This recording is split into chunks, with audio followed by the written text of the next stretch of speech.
CM Revanth Reddy అధ్యక్షతన ఇవాళ సచివాలయంలో రాష్ట్ర కేబినెట్ సమావేశంలో జరగనుంది. ఈ భేటీలో కీలక నిర్ణయాలు తీసుకున్నారు. కొత్త ల్యాండ్ పూలింగ్ విధానం, సంక్షేమ పథకాల విస్తరణ, అసెంబ్లీ ప్రత్యేక సమావేశాలతో పాటు పలు కీలక అంశాలపై మంత్రివర్గం నిర్ణయాలు తీసుకునుంది. కొత్త ల్యాండ్ పూలింగ్ విధానానికి కేబినెట్ ఆమోదం తెలిపే అవకాశం ఉంది. భూములు ఇచ్చే రైతులకు అభివృద్ధి చేసిన భూమిలో 60% తిరిగి ఇవ్వాలని ప్రతిపాదించారు. మిగిలిన 40% భూమిని హెచ్ఎండిఏ, టీజీఐసీసీ వంటి ప్రభుత్వ సంస్థలు తమ దగ్గర ఉంచుకుంటాయి. అయితే ఈ భూమిని విక్రయించి వచ్చిన డబ్బును మౌలిక వసతులు, అభివృద్ధికి వాడాలని ప్రభుత్వం భావిస్తోంది. లోక్సభ, అసెంబ్లీ ఎన్నికల్లో పోటీ చేసే కనీస వయస్సును 25 ఏళ్ల నుంచి 21 ఏళ్లకు తగ్గించాలని కేంద్రాన్ని కోరుతూ అసెంబ్లీలో తీర్మానం చేయనున్నారు. రాజ్యసభ, శాసన మండలికి పోటీ చేసే వయస్సును 30 ఏళ్ల నుంచి 25 ఏళ్లకు తగ్గించాలని కూడా విజ్ఞప్తి చేయనున్నారు.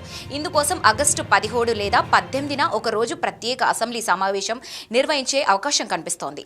ఇక ప్రస్తుతం రాష్ట్రంలో 41 లక్షల మందికి పింఛన్లు అందుతుండగా మరో 2.25 లక్షల మందికి ఆసరా పింఛన్లు మంజూరు చేయాలని ప్రభుత్వం భావిస్తోంది. గృహజ్యోతి పథకాన్ని మరో 3 నుంచి 4 లక్షల కుటుంబాలకు 500కే గ్యాస్ సిలిండర్ అందించే మహాలక్ష్మి పథకాన్ని మరో 5 లక్షల కుటుంబాలకు విస్తరించనున్నారు.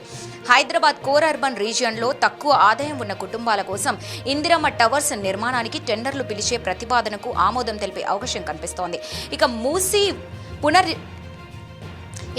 పునరుజ్జీవనం, గాంధీ సరోవర్ ప్రాజెక్టుల పనులపై అవసరమైన నిర్ణయాలు కూడా తీసుకున్నారు.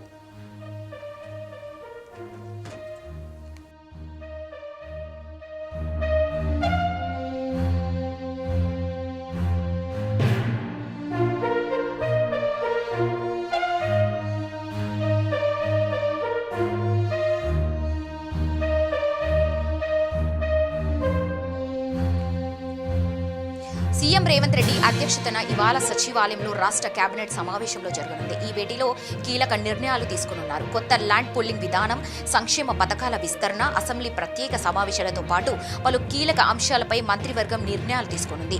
కొత్త ల్యాండ్ పూలింగ్ విధానానికి కేబినెట్ ఆమోదం తెలిపే అవకాశం ఉంది. భూములు ఇచ్చే రైతులకు అభివృద్ధి చేసిన భూమిలో 60% తిరిగి ఇవ్వాలని ప్రతిపాదించారు. మిగిలిన 40% భూమిని హెచ్ఎండిఏ, టీజీఐసీసీ వంటి ప్రభుత్వ సంస్థలు తమ దగ్గర ఉంచుకుంటాయి. అయితే ఈ భూమిని విక్రయించి వచ్చిన డబ్బును మౌలిక వసతులు, అభివృద్ధికి వాడాలని ప్రభుత్వం భావిస్తోంది.